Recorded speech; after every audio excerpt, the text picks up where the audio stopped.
Hi folks. This past April of 2021, I received an email from a Korean, a South Korean, stationed in the city of New York.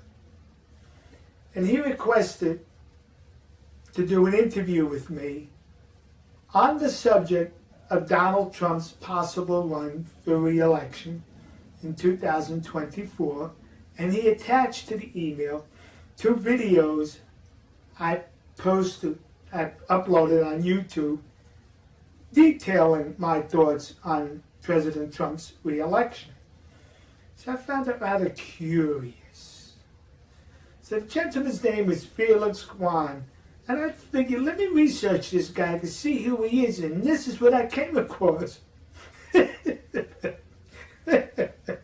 No, I did find this Felix on Twitter, but this is the Felix that it was incidentally, the blonde-haired guy is the same name, Felix Wan. This is the Felix Wan that sent me the email. So he wanted to come to my residence, my home, for the interview. And I said, oh, no, you do not. So we agreed upon a hotel at DFW Airport. So I bring a friend of mine with me. Now, why did I do that? I also brought my video camera and a tripod. Now, why did I do that? They were doing the interview and they were going to video it. On the way to the airport, I said to my friend, he claims he wants to question me about President Trump, but you're going to see now a classic example of ambush journalism because he's going to migrate from Trump to the comfort woman issue. So we get to the hotel, and there's 2 other Korean gentlemen. One was the producer, and another one was a cameraman, and there was 2 cameras set up. And I set up my tripod, and I set up my camera. Now we're going to the interview, and he started off with President Trump, and soon afterwards, the ambush, the comfort woman issue. That especially that the comfort women there you go. No, I mean that. I told him you were going to bring that up. I mean because you could have said that from the beginning. I really want to talk to you about the comfort women issue. Right.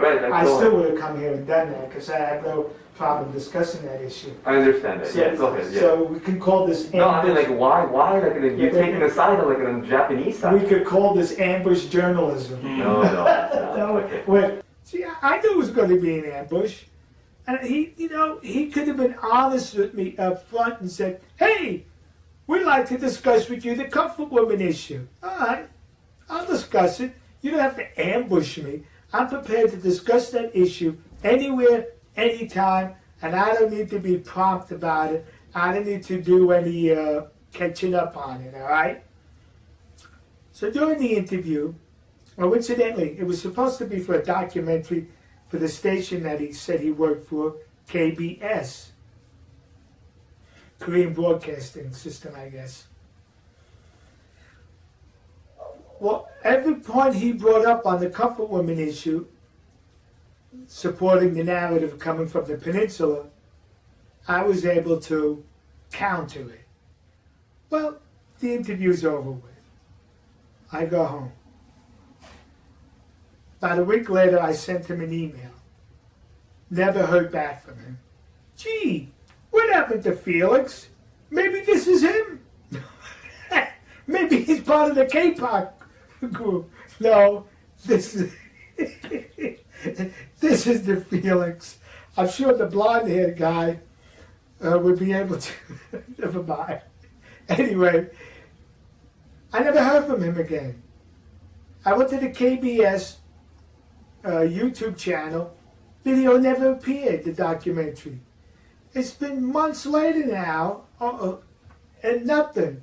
So what happened to Felix? Where, oh, where are you tonight? Why did you leave me here all alone? I've searched the world over. The whole thing was rather peculiar. Why did they spend the money to send 3 gentlemen from New York to Dallas to interview me so they could throw it on the cutting room floor and trash it. It's because I would venture to say I videoed it so they would not be able to engage in any creative editing as many journalists are famous for doing. Number two, I was able to counter all the points that they brought up, and they were not able to counter the points that I counter their points with. So I guess it was a wasteful trip for them, but it's rather curious. So maybe one day, instead of this Felix would want to conduct an interview. Whoever you are, Felix, and the rest of you, we'll see you. God bless you. God bless America. And God bless the nation you happen to be in. See you.